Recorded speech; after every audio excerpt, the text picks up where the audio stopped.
안녕하십니까? 예. 형제님이 앞부분에 그 건강에 대해서 이야기해 주셨는데 진심으로 아멘이 되었습니다. 50을 바라보는 형제님께서 하신 고백과 40을 이제 갓 넘은 제가 지난주에 갑자기 반신이 이렇게 저려오더라고요. 그래서 오 하실 것까지 이러고 놀래가지고 이런 적이 한 번도 없었는데 병원에 가서 이제 겁이 나서 MRI를 머리하고 이렇게 다 찍었습니다. 그래서 이런 적이 없었는데 왜 이럴까. 이 건강 하나만큼은 이렇게 자부했었는데 다 찍었습니다. MRI를 오전에 찍고 오후에 찍고 다 찍었는데 결과는 아무 이상 없답니다.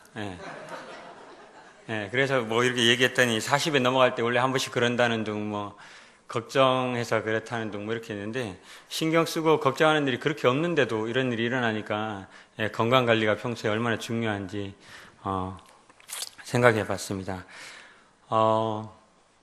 제가 지금 이제 오늘 이렇게 강단에 올라왔는데 원래 이렇게 강단에 올라오려면 이 몸과 마음을 이렇게 잘 준비해서 이렇게 올라와야 됩니다. 그래서 하나님의 말씀을 전하는 부분에 있어서 이 부족함이 없어야 되는데 제가 오늘 미리 양해를 좀 구하겠습니다. 제가 이 앞쪽 입술에 이 두 부분이 이렇게 헐어가지고 발음이 자꾸 셉니다. 그래서 혹시 제가 원래 발음이 좀 별로 좋지 않은데 오늘 유난히 더 세더라도 명재가 앞부분이 많이 헐었구나 이렇게 생각해 주시면서 너무 부담 갖지 말고 들어주셨으면 좋겠습니다. 그리고 물을 좀 많이 먹더라도 이해해 주시기 바랍니다. 양해를 구했으니까 한번 먹고 시작하겠습니다.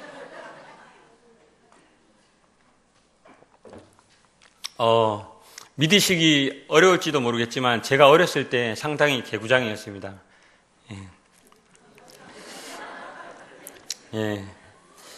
주일학교 때 선생님을 이렇게 놀래켜 준다고 하잖아요.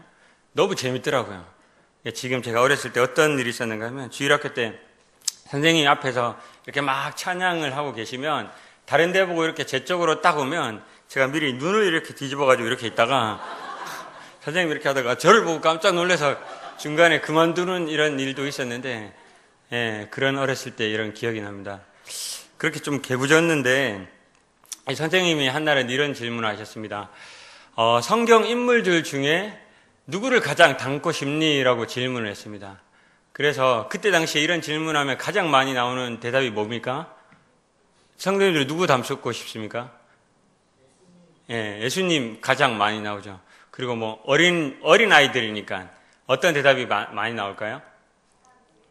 다윗, 또 다니엘, 뭐 이런 이야기들이 많이 나오잖아요. 저는 누구 닮고 싶냐고 이렇게 물었을 때 저는 삼손 닮고 싶습니다. 이렇게 얘기했습니다. 왜 삼손이 그렇게 닮고 싶었느냐? 그때 당시에 어려운 마음에 제가 삼손이 우리 주일학교는 이렇게 교구 가져와서 이렇게 그림으로 설명을 하잖아요.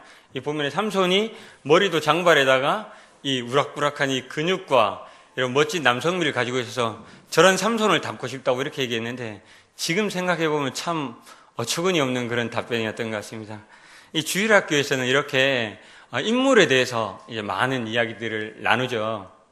오늘 제가 주제를 요한복음 21장으로 같이 본문 말씀을 했습니다. 여기에는 베드로가 나옵니다. 베드로가 나오는데 베드로 하면 어떤 생각이 드십니까? 베드로 하면은 베드로의 직업인 어부가 생각이 나고 고기를 잡고 있다가 예수님의 부르심을 받아서 사람을 낚는 어부가 되는 이 베드로가 나옵니다. 그래서 어렸을 때 베드로 하면 뭐 그냥 그 정도로만 생각하고 많은 분들이 베드로 하면은 인상 깊은 게 예수님을 닭이 울기 전에 3번 부인했던 이 베드로로 기억하고 있습니다. 그런데 자라면서 하나님 말씀을 읽으면서 하나님 말씀을 배우면서 대했을 때 이 베드로의 다른 면을 많이 보게 되었습니다. 오늘 이 말씀을 준비하면서도 느꼈지만 참 베드로의 많은 부분들이 저와 많이 닮았다는 그런 생각을 했었습니다. 그리고 여기 계신 많은 성도님들도 이 베드로를 대하면서 성도님들과 많이 닮은 점을 발견했을 것입니다. 그 과정들을 한번 오늘 이 본문 말씀을 통해서 같이 보기를 원하고 이 과정 속에서 우리에게 주어지는 하나님 말씀을 듣기를 원합니다. 요한복음 21장입니다.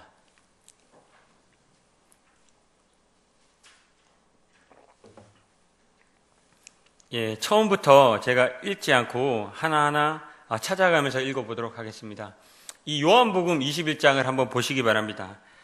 그 전에 요한복음 20장 30절부터 31절을 보면은 이 요한복음을 기록한 목적이 나옵니다. 그렇죠?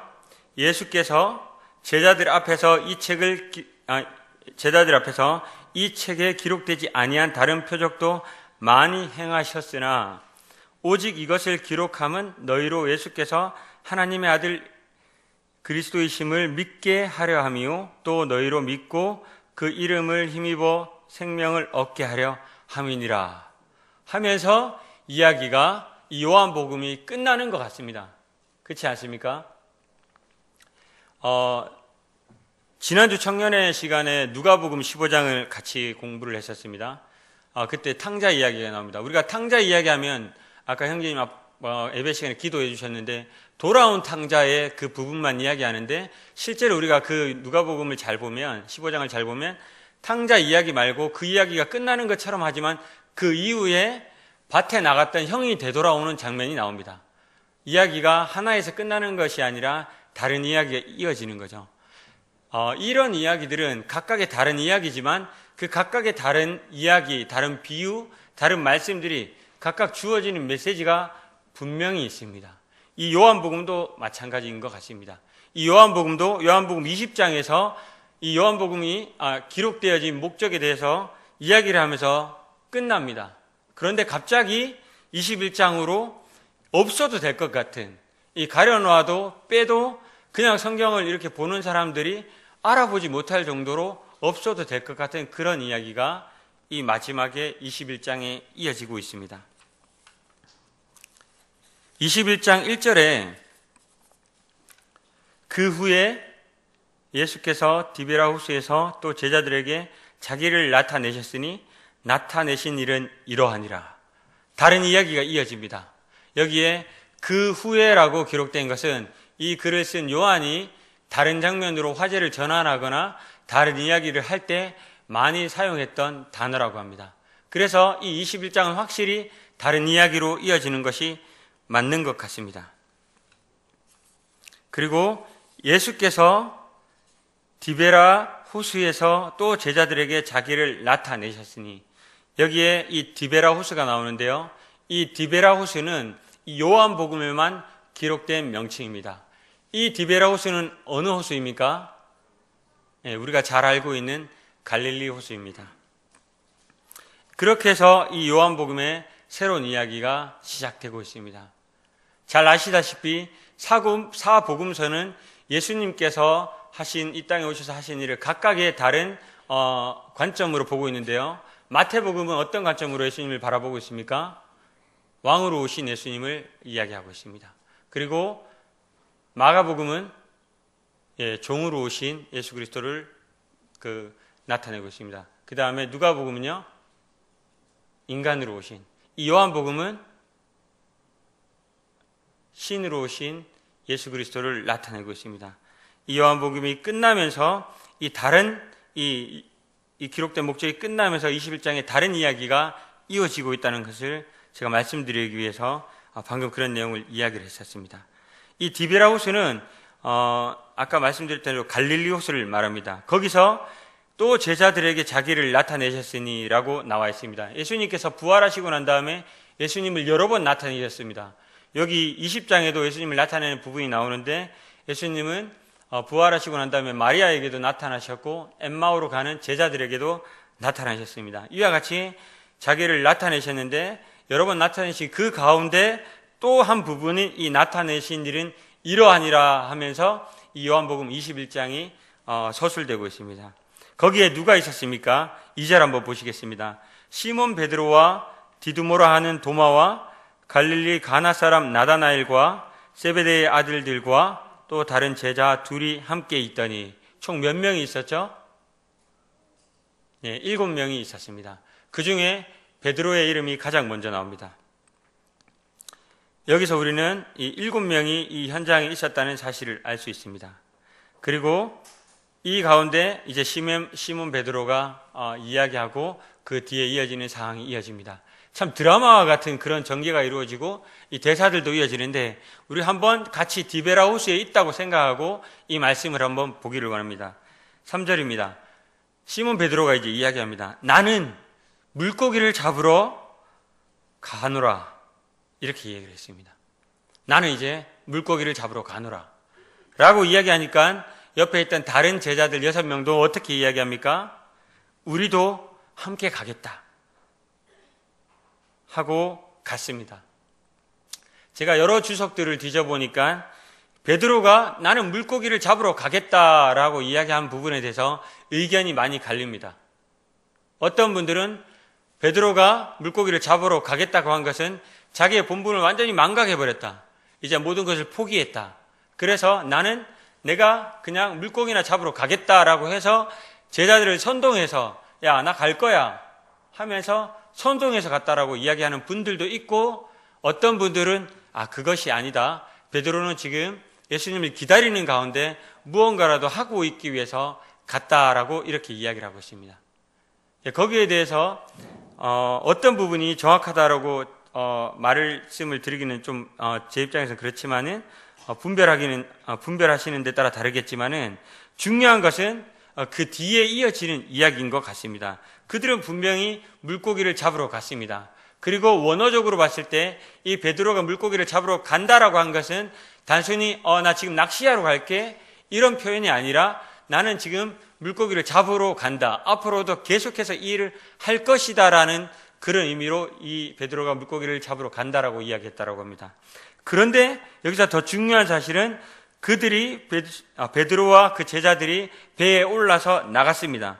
그런데 그 뒤에 이어지는 이야기가 그날 밤에 아무것도 잡지 못했다라고 합니다.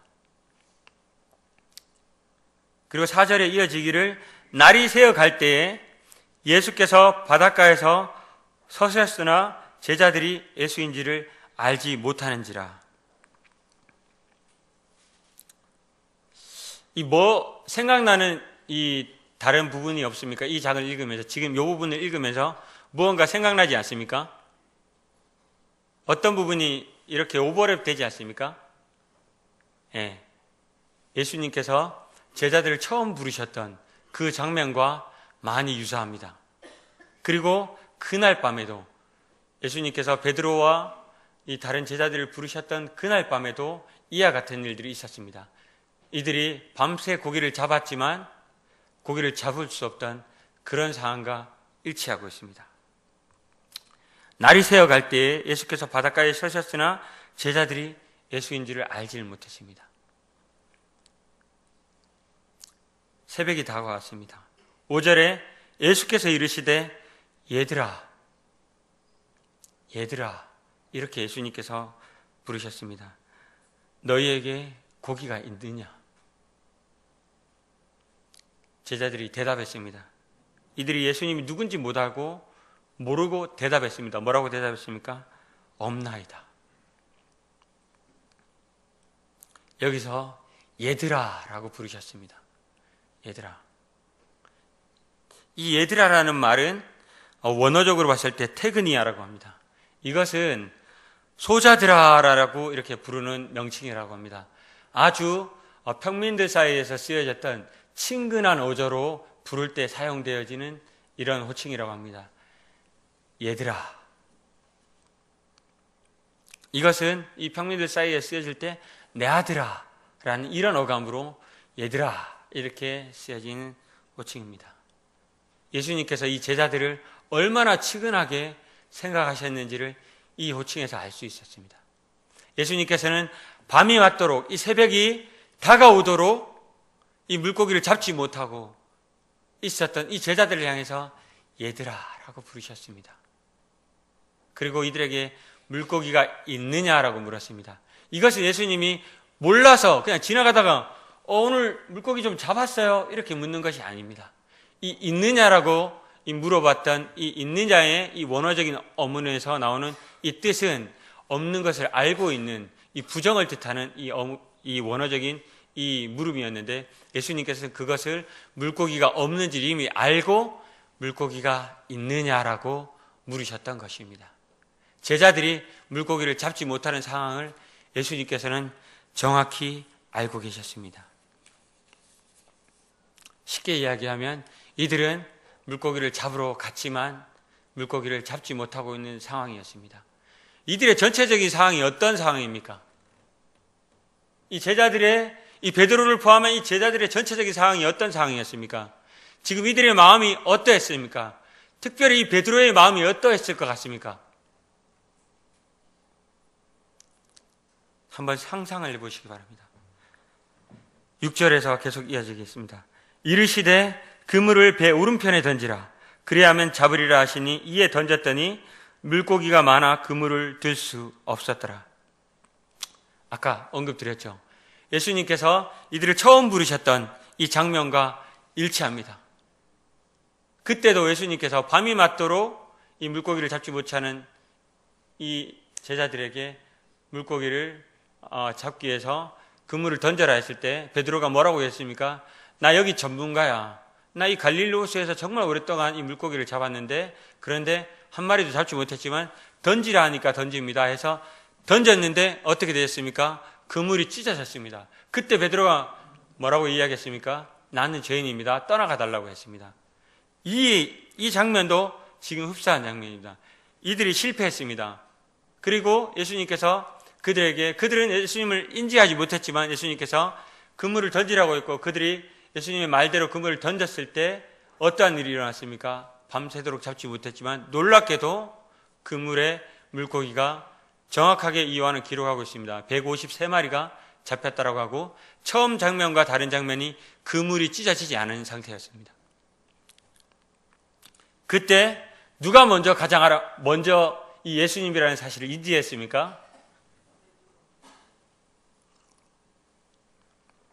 7절 한번 보시겠습니다.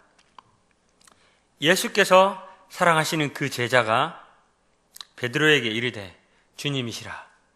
예수께서 가장 사랑하시는 제자가 누구입니까? 이 성경의 저자인 요한입니다. 본인을 예수께서 사랑하시는 제자라고 계속 표현하고 있죠. 이 요한이 가장 먼저 예수님을 인지를 했습니다. 그래서 뭐라고 했습니까? 베드로에게 주님이시다 라고 이야기를 했습니다. 예수님이다. 이 제자들의 마음이 어땠습니까? 어떻게 했을 것 같습니까? 많이 놀랐을 것 같습니다. 그런데 이 베드로가 어떠한 행동을 했습니까? 베드로가 옷을 입고 있지 않았을 것 같습니다.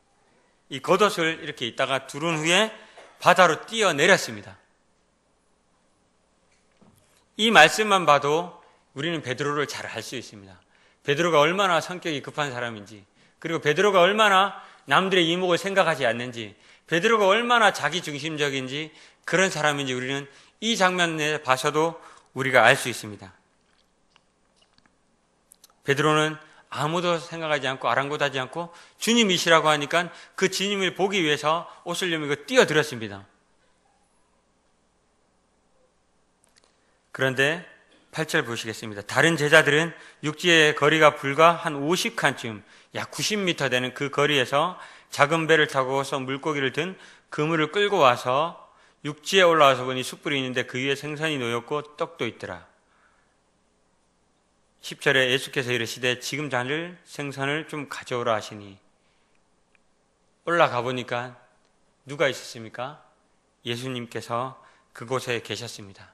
예수님께서 친히 아침을 다 준비해 놓으셨습니다. 그 밤이 맞도록 수고하고 이들은 정말 마음 가운데 어떠한 이런 마음의 심리적인 동요가 많이 되었을 이들에게 예수님께서 친히 먹을 것을 다 준비해 놓으시고 이 제자들을 부르셨습니다. 그리고 예수님께서 미리 준비해 놓으신 그 떡이 있었고 그리고 잡은 생선을 가져오라고 했습니다. 베드로를 제외한 다른 제자들은 그렇게 올라오고 있었고 베드로는 그 뒤에 이어서 11절에 시몬 베드로가 올라가서 그물을 육지에서 끌어올리니 가득 찬 큰 물고기가 153마리라 이같이 많으나 그물이 찢어지지 아니하였더라라고 기록하고 있습니다. 어떤 분들은 이것을 처음 예수님께서 베드로를 불렀을 때와 지금 이 장면을 비교해서 그물이 찢어졌다, 찢어지지 않았다, 물고기 수를 헤아릴 수 없었다, 153마리였다. 153마리가 동일 종류가 아니라 각각의 다른 어종이었다라고 이렇게 분석하는 것들이 있지만, 저는 오늘 그런 분석보다 이 장면 속에서 예수님께서 하신, 베드로와 제자들에게 하신 예수님의 이 모습을 같이 생각해 보길 원합니다. 이 12절부터 13절에 예수님께서 불렀습니다. 그들은 예수님을 임지했습니다. 그리고 예수님께서 그들에게 친히 차려주신 그 아침 식사를 놓았습니다. 그리고 그들이 둘러 앉았습니다. 그런데 제자들이 뭐라고 했습니까? 아무 말도 할 수 없었습니다. 아무 말도 하지 않았다라고 기록하고 있습니다. 왜죠? 예수님인지를 알고 있었습니다. 그래서 감히 누구십니까? 라고 묻는 자가 없다라고 이 성경은 기록하고 있습니다. 그리고 예수님께서 가셔서 떡을 가져다가 그들에게 주시고 생선도 그와 같이 주셨습니다. 예수님의 제자들이 예수님께 이 아침 식사 자리에서 어떠한 이야기가 오고 갔을 것 같습니까? 여러 이야기들을 했겠죠.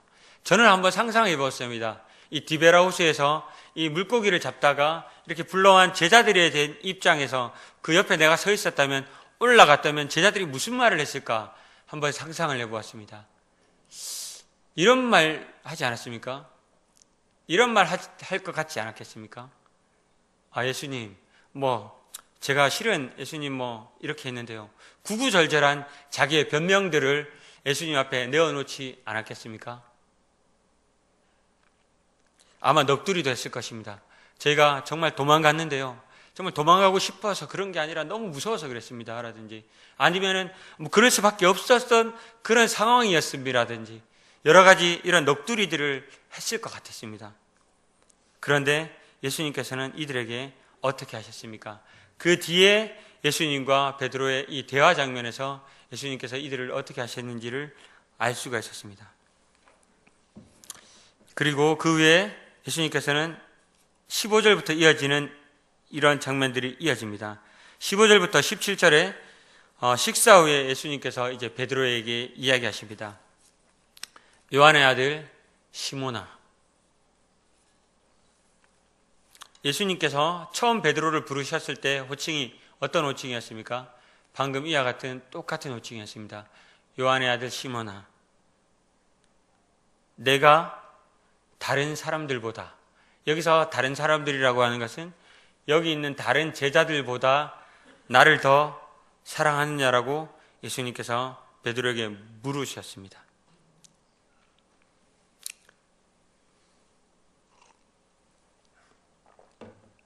다른 제자들도 당황했을 겁니다. 그런데 특별히 이 베드로는 이 질문을 받고 더욱더 당황했을 것 같습니다. 그래서 이 베드로가 원래 베드로의 아까 베드로가 지금까지 살아왔던 베드로의 모습이라고 하면 어떻게 대답했을 것 같습니까? 예, 사랑합니다. 예, 사랑합니다. 아니면은 다른 표현으로 가서 이렇게 했을 것 같습니다. 그러나 베드로는 망설였습니다. 그리고 난 다음에 베드로는 이렇게 대답했습니다. 주님, 그러하나이다. 내가 주님을 사랑하는 줄 주님께서 아시나이다. 라고 베드로가 답변했습니다. 베드로는 자기가 기존에 자기의 성격대로 예수님께 답변했던 것이 아니라 베드로는 이미 실패를 경험한 사람이었습니다. 뼈아픈 아픔을 가지고 있는 사람이었습니다. 그런 베드로가 예수님의 질문에 어떻게 대답했는가 하면 예수님의 지적 능력, 예수님께서 지적 능력이 아니라 예수님의 전지하심에 의존해서 예수님께서 내가 예수님을 사랑하는 줄 주께서 아시나이다라고 답변을 했던 것입니다. 여기서 우리는 베드로가 변했다는 것을 알 수 있습니다. 베드로는 실패했습니다. 연약하고 허점투성이었습니다. 그런 베드로에게 예수님께서 내가 나를 사랑하느냐라고 질문했을 때 베드로는 이 예수님의 전지함에 의존해서 그러하이다. 예수님께서 나를 사랑하는 줄 아시다라고 답변했습니다. 그런 베드로에게 예수님께서 내 양을 먹이라라고 하셨습니다. 이 이야기를 예수님께서 3번이나 질문을 했고 베드로는 이 3번의 질문에 동일한 대답을 했습니다. 이 장을 공부해 보신 분들은 아시겠지만 예수님께서 이 베드로에게 질문했던 내가 나를 사랑하느냐라고 질문했던 이 사랑과 베드로가 대답했던 이 사랑의 원어적인 사랑의 의미는 다릅니다. 내가 나를 사랑하느냐라고 질문했던 이 사랑은 예수님께 질문하신 사랑은 아가페 사랑이었습니다. 이 사랑으로 단계로 나눴을 때 이 최고의 등급의 사랑을 하느냐라고 질문했는데 베드로는 그거보다 낮은 단계인 필레오의 사랑을 한다라고 답변을 했습니다. 물론 이 부분에 있어서도 사랑하느냐 베드로가 대답했던 이 사랑의 이 단계를 가지고도 많은 이야기들이 많은 주석가들이 이 주석에 대해서 다른 의견들을 내놓습니다. 그러나 예수님께서 분명히 물으셨던 것은 베드로에게 내가 나를 사랑하느냐라고 질문했다는 이 사실에 저는 주안점을 두고 싶습니다. 예수님께서 베드로에게 확인하셨던 것은 다른 것이 아니라 내가 나를 사랑하느냐라고 질문하셨다는 이 사실입니다. 그리고 이 질문에 답변을 하고 난 다음에 끝난 후에 예수님께서 이 베드로에게 앞으로 이 베드로가 어떻게 될 것이라는 부분에 대해서 예언을 하십니다. 18절 한번 같이 보시겠습니다. 내가 진실로 진실로 내게 이르노니 내가 젊어서는 스스로 띠를 띠고 원하는 곳으로 다녔거니와 늙어서는 내 팔을 벌리리니 남이 내게 띠를 띠우고 원하지 아니하는 곳으로 데려가리라. 이 말씀을 하심은 베드로가 어떠한 죽음으로 하나님께 영광을 돌릴 것을 가리키심이로라. 이 말씀을 하시고 베드로에게 이르시되 나를 따르라 하시니 예수님께서는 베드로에게 이 3번의 질문을 하시고 난 다음에 베드로를 다시 예수님의 양들을 치는 것을 베드로에게 내가 이제 이 양들을 치라라고 목자로 삼으신 것이었습니다. 그리고 그런 베드로에게 나를 따르라라고 이야기하시면서 결단을 요구하셨습니다. 지금까지 이 본문 말씀을 통해서 우리가 알 수 있었던 사실은 우리가 볼 수 있는 사실은 이 예수님께서 이 실패한 제자들, 이 베드로 특히 이 베드로에게 이들을 회복시키는 이 과정들을 우리가 볼 수 있었습니다. 이 과정을 통해서 저는 2가지의 사실을 한번 같이 짚어보기를 원합니다. 첫 번째, 이 베드로입니다. 보다 정확하게 세부적으로 표현하자면 이 베드로의 자격에 대해서 한번 말씀드리고 싶습니다. 예수님께서 이 베드로에게 어떠한 지금 임무를 주셨습니까? 예수님의 양무리를 치는 이 목자의 임무를 부여하셨습니다.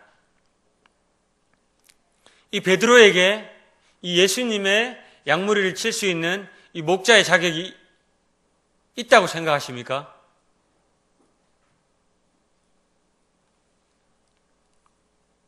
그 전에 이 베드로에게 이 예수님의 제자, 우리가 흔히 부를 때 수제자라고 얘기하죠. 예수님의 제자가 될 자격이 있다고 생각하십니까? 거기에 대해서 어떻게 생각하십니까? 아까 앞부분에 잠깐 얘기하다 마쳤는데 잘 알다시피 베드로의 직업은 어부였습니다. 갈릴리 바다에서 이 생선을 잡아서 어부라고 있는 이 어부였습니다. 우리가 성경의 앞부분을 읽다 보면은 베드로가 어떠한 삶을 살아왔는지 잘 알 수 있습니다. 마태복음 16장에 보면은 예수님께서 앞으로 십자가에 달려 돌아가시고 부활하시는 그 장면이 나옵니다. 그 전에 고난받은 그 장면을 예수님께서 이야기하는 그 장면이 나오는데 그때 베드로가 어떻게 합니까? 끼어듭니다. 예수님 절대 그럴 수 없습니다라고 이야기를 합니다. 그때 예수님께 꾸중 듣습니다. 뭐라고까지 꾸중 듣습니까? 사단아. 베드로 그런 사람이었습니다. 이 성격이 급했던 이 베드로. 그리고 예수님께서 잡히시기 전날에 이 잡혀가 있는 이 장면에서 베드로가 이 어떤 장면이 나옵니까? 이 잡으러 왔던 이 대제사장의 종의 귀를 자르는 장면이 나옵니다. 자기의 어떤 이런 것들 때문에 못 이겨서 대제사장의 이 종의 귀를 잘라버립니다. 이런 베드로였습니다. 그리고 우리가 너무나도 잘 아는 사실, 내가 나를 이 닭이 울기 전에 3번 부인한다고 했을 때 베드로가 어떻게 하겠습니까? 자기는 절대 그러지 않을 거라고 호언장담을 합니다. 그런데 얼마 안 있다가 베드로는 예수님을 3번 부인합니다. 이런 베드로에게 예수님께서 뭐가 이쁘시다고, 뭐가 이쁘다고 예수님께서 사랑하시는 예수 그리스도의 양무리를 칠 수 있는 이 목자의 임무를 부여하셨겠습니까? 그 이유가 뭐라고 생각하십니까? 저는 그 이유가 여러 성도님들이 오늘 이 자리에 나와서 이 말씀을 듣고 오늘 이 말씀 이전에 이 떡과 잔에 참여할 수 있었던 이유와 동일하다고 생각합니다. 그것은 하나님의 은혜입니다. 그것은 하나님께서 이 베드로에게 은혜로 주어진 것이었습니다. 에베소서 2장 8절에 너희는 그 은혜에 의하여 믿음으로 말미암아 구원을 받았으니 이것이 너희에게서 난 것이 아니요 하나님의 선물이라고 하였습니다. 우리는 하나님의 은혜로 선물을 받은 자입니다. 이 베드로에게도 동일한 은혜와 이 선물이 주어졌던 것입니다. 베드로는 아무런 자격이 없었습니다. 그러나 이 베드로에게 하나님의 주권적인 선택으로 이 양무리를 칠 수 있는 이 목자의 자격을 부여하셨던 것입니다. 그렇습니다. 우리도 이와 동일하게 우리도 하나님의 아들이 될 수 있는, 하나님의 자녀가 될 수 있는 아무런 자격도 없는 자들입니다. 그러나 우리에게 이와 같이 이런 자격이 주어졌던 것은, 그럼에도 불구하고 이런 은혜의 자격이 주어졌던 것은 하나님께서 우리에게 주어진 이 은혜의 선물이었던 것입니다. 두 번째로 같이 살펴보기 원하는 것은 사랑이었습니다. 구체적으로 말하자면은 그리스도인으로서 살아갈 수 있는 이 원동력이 될 수 있는 것은 저는 바로 이 예수 그리스도를 향한 사랑이었다고 생각합니다. 예수님께서는 실패와 좌절의 이 고통 속에 있었던 베드로를 향해서 다른 질문을 하지 아니하시고 내가 나를 사랑하느냐라고 질문을 하셨습니다. 베드로에게 야 베드로, 시몬, 너 나랑 같이 있었잖아. 너 내가 이런 이적과 이런 기적들을 행할 때 너 다 봤잖아. 어떻게 그럼에도 불구하고 너 나를 배반할 수가 있었어? 어떻게 그럼에도 나를 부인할 수 있어서? 너 잘했어, 잘못했어? 이렇게 질문하지 않으셨습니다. 혼내지 않았습니다. 뭐라고 이야기하셨습니까? 베드로, 요한의 아들 시몬아, 내가 다른 사람들보다 나를 사랑하느냐라고 질문하셨습니다. 이 자신을 부인했던 이 고통 가운데 있었던 이 베드로에게 책임을 추궁하지 않았습니다. 그 베드로에게 내가 나를 사랑하느냐라고 질문하셨습니다. 예수님께서 베드로가 잘 대답했습니다. 내가 그리스도를 사랑하는 줄 주께서 아시나이다 이렇게 질문했습니다. 그 말은 정답이었습니다. 왜 그렇습니까? 베드로가 예수님을 사랑하는지 안 사랑하는지 전지전능하신 예수님께서는 그 마음을 알고 계셨습니다. 그러나 이 베드로에게 기회를 줬던 것입니다. 회복의 기회를 줬던 것입니다. 내가 나를 사랑하느냐? 3번 물으셨습니다. 베드로는 3번 대답했습니다. 베드로가 예수님을 3번 부인했고 예수님이 이 3번 사랑하는 걸 확인했다. 혹자는 이런 이야기를 합니다. 이 3번의 트라우마를 깨기 위해서 예수님께서 이 3번을 그렇게 동일하게 물으셨다라고 이야기를 합니다. 물론 그랬을 수도 있을 것 같습니다. 그런데 중요한 것은 예수님께서 베드로에게 다른 질문을 하셨던 것이 아니라 내가 나를 사랑하느냐라고 물었던 것입니다. 오늘날 이 질문은 여기 있는 우리 성도님들과 오늘날을 살아가고 있는 이 그리스도인들에게 동일하게 들려지는 질문일 수도 있을 것 같습니다. 승구가 내가 나를 사랑하느냐? 예수님을 따르는 이 삶 가운데 매 순간 하나님의 주인 되시고 우리가 이 교회에 나와서 말씀을 듣고 성도들과 어울려서 교제 나누고 내게 주신 것들에 대해 모든 것들에 감사하면서 이 주신 재물을 하나님께 돌려드리는 이 삶 가운데 이 모든 것들의 원동력이 되는 것이 무엇이 되어야겠습니까? 저는 예수님께서 이 베드로에게 하셨던 이 질문에 대한 대답이라고 생각합니다. 내가 나를 사랑하느냐? 사랑하는 성도님들이 오늘 이곳에 나와서 예배를 드리고 말씀을 드렸던 이유가, 그 원동력이 바로 예수님을 사랑하는 것이 되어야 된다고 생각합니다.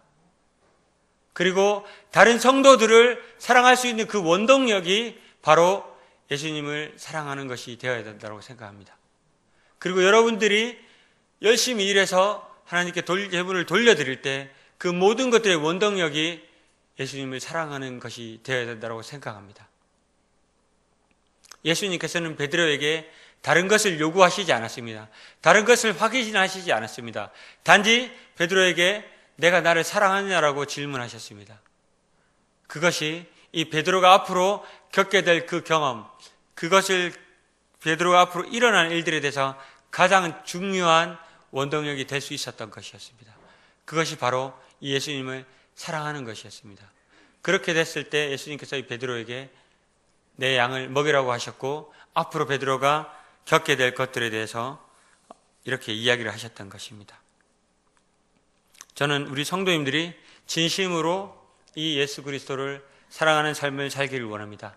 때때로 우리가 살아가면서 실패하고 낭망할 수도 있습니다. 그때마다 우리는 지치고 힘들 수도 있습니다. 그때마다 여러분들이 다시 회복될 수 있는 이 원동력이 다른 것들이 아니라 예수 그리스도를 사랑하는 이것이 되기를 간절히 원합니다. 그것이 여러분들의 원동력이 되기를 원합니다. 계속해서 이어지는 이 말씀에 있어서 그 다음 말씀에서 예수님께서 베드로에게 내 양을 먹이라고 하시면서 베드로가 어떻게 될지를 이야기를 하시고 난 다음에 그 이야기를 끝내고 있는데, 이때 베드로가 질문을 하나 합니다. 뭐라고 합니까? 베드로가 이렇게 질문합니다. 옆을 둘러보다가 예수께 여짜오되 주님, 이 사람은 어떻게 되겠습니까? 라고 질문합니다. 이 사람은 누구였죠? 예수님께서 사랑하시는 그 제자 요한이었습니다. 저는 이 장면을 봤을 때 약간 피식 웃음이 나왔습니다. 성도님들은 이 장면을 보셨을 때 어떤 기분이 드셨는지 모르겠어요. 저는 살짝 웃음이 났습니다. 베드로가 상상이 되었습니다. 지금 베드로 아주 잘 이야기가 마무리되는 것 같습니다. 예수님께서 회복시켜 주시고 내가 나를 사랑하는지 확인하셨고 앞으로 네가 어떻게 될 것이라고 이야기하고서 마무리되는 이 관점에서 갑자기 베드로가 예수님, 쟤는 어떻게 됩니까? 라고 질문했습니다. 살짝 웃음이 나왔습니다. 참 베드로 대단하다. 역시 베드로다. 이건 베드로밖에 할 수 없는 질문이다라는 생각이 들었습니다. 혹자는 이것이 베드로가 요한을 진정으로 걱정해서 나는 그렇게 돼도 상관없습니다. 베드로, 이 요한은 어떻게 되겠습니까? 이렇게 질문했다라고 합니다. 저는 근데 그 이야기에 동의가 안 되는 부분이, 왜냐하면 예수님께서 베드로에게 대답하셨던 이 장면을 보면은 예수께서 이르시되 내가 올 때까지 그를 머물게 하고자 할지라도 내가 무슨 상관이 있느냐? 너는 나를 따르라라고 이야기하는 장면에서 보면은 살짝 꾸짖는 뉘앙스가 느껴집니다. 베드로가 진심으로 걱정했다면 예수님께서 그래 베드로야 너 걱정하지 마라라고 이야기하셨을 것 같은데 베드로의 마음이 지금 딴 데로 가고 있는 것 같아서 이렇게 했을 것 같지 않은가 하는 그런 생각이 듭니다. 저는 이 부분에서 이런 생각이 듭니다. 저의 모습을 발견하게 되었습니다. 하나님께서 저에게 이 교회 안에서 할 수 있는 마땅한 일들을 주셨습니다. 그것이 저의 사명입니다. 제가 이 교회에 나와서 성도들을 여기에 나와서 제가 할 일들, 마땅한 일들을 하고 있는데 가끔 이 베드로와 같이 다른 데를 바라봅니다. 주님, 저 사람은 어떤 일을 주셨습니까? 주님, 저 사람은 어떤 일들을 하고 있습니까? 저는 어떻습니까? 라고 그런 장면들을 바라보는 제 모습들을 바라보게 되었습니다. 그래서 이 베드로를 보면서 웃음이 나왔던 것입니다. 그리고 저의 모습을 보면서 참 나도 이 베드로와 같은 자이구나 이런 생각을 했습니다. 예수님께서 이 베드로에게 뭐라고 답변하셨습니까? 신경 꺼라. 그건 네가 걱정할 일이 아니다. 너는 나를 따르라라고 했습니다.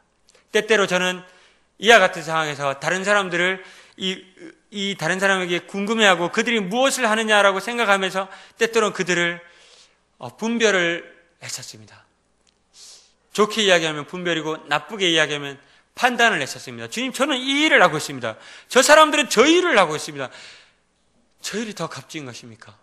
아니면 저 일이 더 저보다 더 나은 일을 하고 있습니까? 아니면 저 일은 제가 할 수 없습니까?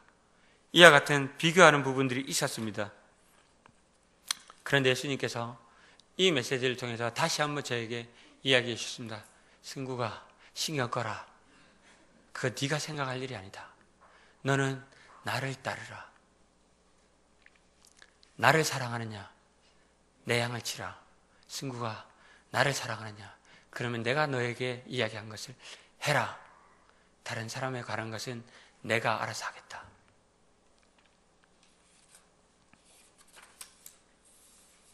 사랑하는 성도님들, 우리 모두는 하나님의 은혜로 부르심을 받은 자들입니다. 우리 각각의 하나님께서 우리에게 주신 은사가 있습니다. 어떤 분들은 그 은사가 잘 드러납니다. 때때로 이 강단에 나오기도 하고 앞에서 찬양을 부르기도 합니다. 그러나 어떤 분들은 그 은사가 잘 드러나지 않습니다. 있는지 없는지도 모를 은사입니다.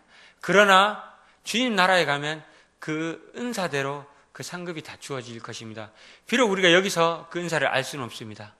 어떤 분들은 일부 알고 있을 수도 있습니다. 그러나 그것은 비교와 판단의 대상이 아니라는 것입니다. 각각 자기에게 주어진 사명대로 은사를 충실히 수행했을 때 그것은 하나님이 기뻐하실 일이라는 겁니다. 그것은 우리가 비교해야 될 일이 아니라는 것입니다. 우리가 각각 주어진 대로 우리의 삶을 살아갔을 때 그것이 하나님께서 기뻐하시는 삶이라는 겁니다.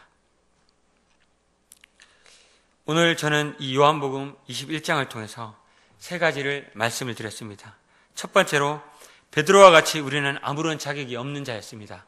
그러나 하나님의 은혜로 구원받았습니다.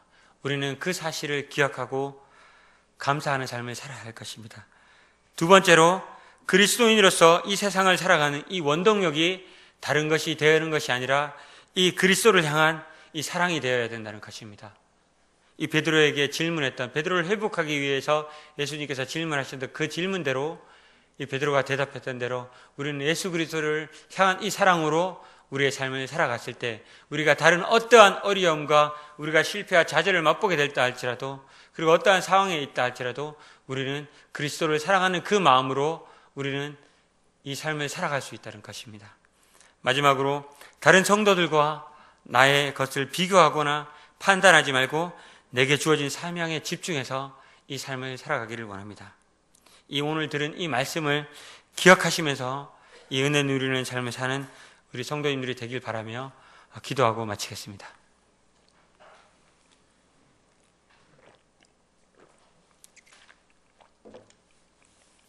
아버지 하나님, 다시 한번 자격 없는 저 같은 자에게 하나님의 은혜로 구원하심을 인하여 감사를 드립니다. 그리고 이 세상을 살아가면서 때때로 실패하고 좌절할 때도 있지만 그때마다 정말 그리스도께서 우리를 향하신 그 사랑을 기억하면서 하나님을 향한 이 그리스도를 향한 사랑으로 이 삶을 살아가게 하시기를 원합니다. 다른 주위에 있는 것들을 바라보지 않게 하시고 그것들이 이 삶을 살아가는 어떤 바라보는 기준과 관점들이 되지 않게 하시고 오직 그리스도를 사랑하는 그 사랑만이 정말 하나님을 향한 그리스도를 향한 그 사랑만이 이 세상을 살아가는 그 삶의 원동력이 되게 하시기를 원합니다. 이 세상 주님을 사랑하는 이 가운데 다른 것들을 바라보고 비교하는 것들이 아니라 오직 제게 주어진 이 사명대로 이 삶을 살아가기를 간절히 원하고 여기 있는 우리 성도들이 그러한 삶을 살아가기를 간절히 원합니다. 주신 말씀 감사하며 살아계신 예수 그리스도 이름으로 기도드렸습니다. 아멘. 감사합니다.